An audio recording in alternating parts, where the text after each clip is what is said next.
2 जुलाई 2024 उत्तर प्रदेश के हाथरस सिटी के फुलरई गांव में भोले बाबा उर्फ नारायण हरि के सत्संग में मची भगदड़ की वजह से 130 से ज्यादा लोगों की मौत हो गई। इनमें सबसे ज्यादा बच्चे और औरतें थी जिनकी जान चली गई। इस दर्दनाक हादसे के होने की वजह सत्संग का घटिया मैनेजमेंट था, क्योंकि हादसे वाली जगह पर ना तो सही से बैरिकेडिंग थी और ना ही भीड़ को संभालने के लिए सफिशिएंट लोग थे। इस सत्संग में 80,000 लोगों के शामिल होने की परमिशन दी गई थी, लेकिन 2 लाख से ज्यादा लोग पहुंचे थे। इतनी भारी भीड़ को संभालने के लिए वहां कोई पुख्ता इंतजाम नहीं था। सत्संग और मंदिर जैसी जगहों पर लोग परिवार के साथ खुशी खुशी जाते हैं। इनमें सबसे ज्यादा गरीब परिवार के लोग होते हैं जो अपनी परेशानियों से छुटकारा पाने के लिए बाबा जैसे लोगों की शरण में जाते हैं। लेकिन भगदड़ जैसी घटनाओं की वजह से खुशी का माहौल मातम में पसर जाता है। चौंकाने वाली बात तो यह है कि इतना दर्दनाक हादसा होने के बाद भोले बाबा उर्फ नारायण हरि फरार है। खुद को भगवान बताने वाला बाबा इस पूरे हादसे से खुद को अलग कर चुका है और उसका कहीं कुछ पता नहीं है।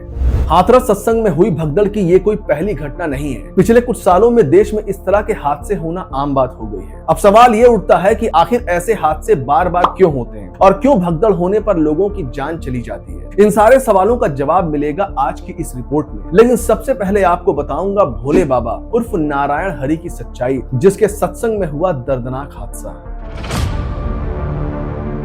भोले बाबा उर्फ नारायण हरि का असली नाम सूरज पाल है। यह उत्तर प्रदेश के कासगंज शहर के बहादुर नगर गांव का रहने वाला है। बाबा बनने से पहले सूरज पाल एक मामूली पुलिस कांस्टेबल था। करीब 28 साल पहले मॉलेस्टेशन के केस में सूरज पाल को सस्पेंड कर दिया गया और जेल भेज दिया गया था। जेल से बाहर आने के बाद सूरज पाल ने कोर्ट कचहरी में भाग दौड़ की और उसे नौकरी वापस मिल गई। लेकिन 2002 में सूरज पाल ने नौकरी से रिजाइन कर दिया और वो बाबा बन गया। धीरे धीरे अध्यात्म के नाम पर भक्तों की भीड़ जुटने लगी। फिर सत्संग का दौर शुरू हुआ और बाबा भगवान की भक्ति के नाम पर नियम और कानून से ऊपर होता चला गया।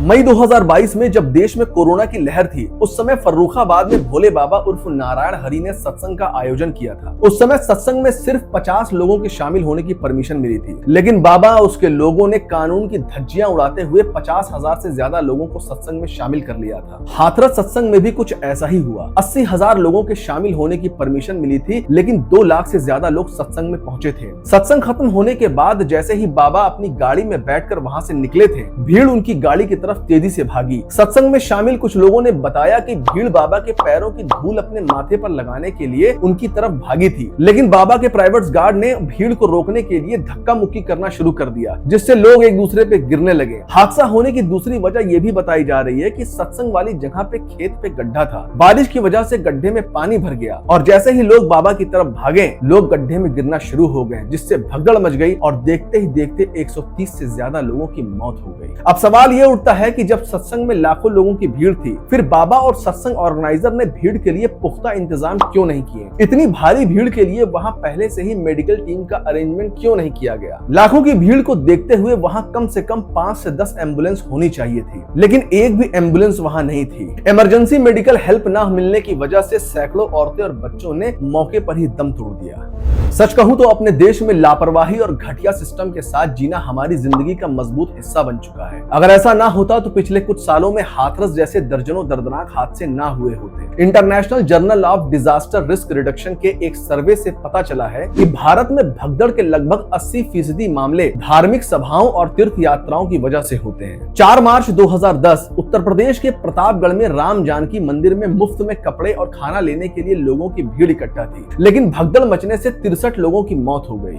14 जनवरी 2011 केरल के सबरीमाला मंदिर में मकर संक्रांति के दिन श्रद्धालुओं से भरी एक भीड़ में घुसते ही पलट गई, जिससे भगदड़ मच गई और 109 लोगों की जान चली गई। 19 नवंबर 2012 पटना में छठ पूजा के दिन पुल टूट गया, जिससे भगदड़ मच गई और 20 लोगों की मौके पर ही मौत हो गई। 13 अक्टूबर 2013 मध्य प्रदेश के रतनगढ़ माता मंदिर में नवरात्रि उत्सव के दौरान मची भगदड़ में 115 लोगों की मौत हो गई। 14 जुलाई 2015 आंध्र प्रदेश में पुष्करम त्योहार के दौरान गोदावरी नदी में हजारों लोग पहुंचे थे, लेकिन घाट पर मची भगदड़ से 27 लोगों की मौत हो गई। 1 जनवरी 2022 जम्मू कश्मीर के वैष्णो देवी मंदिर में नए साल के दिन भारी भीड़ की वजह से मची भगदड़ में 12 लोगों की जान चली गई।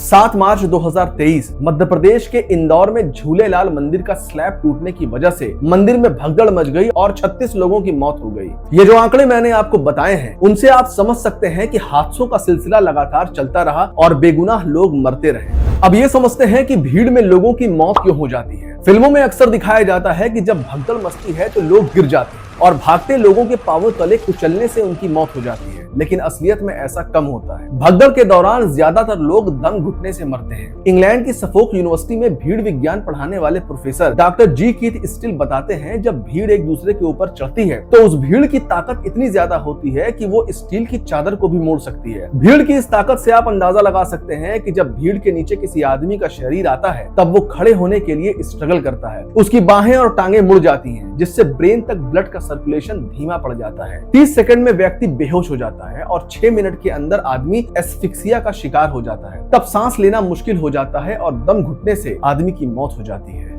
ये हमारे देश का दुर्भाग्य है कि आजकल धर्म और आस्था के नाम पर ढोंगी बाबाओं की दुकानें खूब फल फूल रही हैं, चाहे वो किसी भी धर्म का क्यों ना हो। भोले बाबा उर्फ नारायण हरि जैसे लोग खुद को भगवान बताते हैं और समाज में अफवाह फैलाते हैं कि उनके चरणों की धूल माथे पर लगाने से बीमारियां दूर हो सकती हैं। हैरानी तब होती है जब ऐसे पाखंडी बाबाओं के शिष्यों में बड़े बड़े अधिकारी, नेता, मंत्री और फिल्म स्टार तक शामिल होते हैं। आस्था और अंधविश्वास के बीच में बहुत छोटी सी लकीर होती है, जिसे मिटाकर भोले बाबा जैसे लोग अपना काम निकालते हैं। हाथरस में जो कुछ भी हुआ वैसा भविष्य में ना हो, इसके लिए भोले बाबा जैसे ढोंगी बाबाओं पर लगाम लगाना बहुत जरूरी है, ताकि फिर कोई बेगुनाह भगदड़ का शिकार ना हो सके।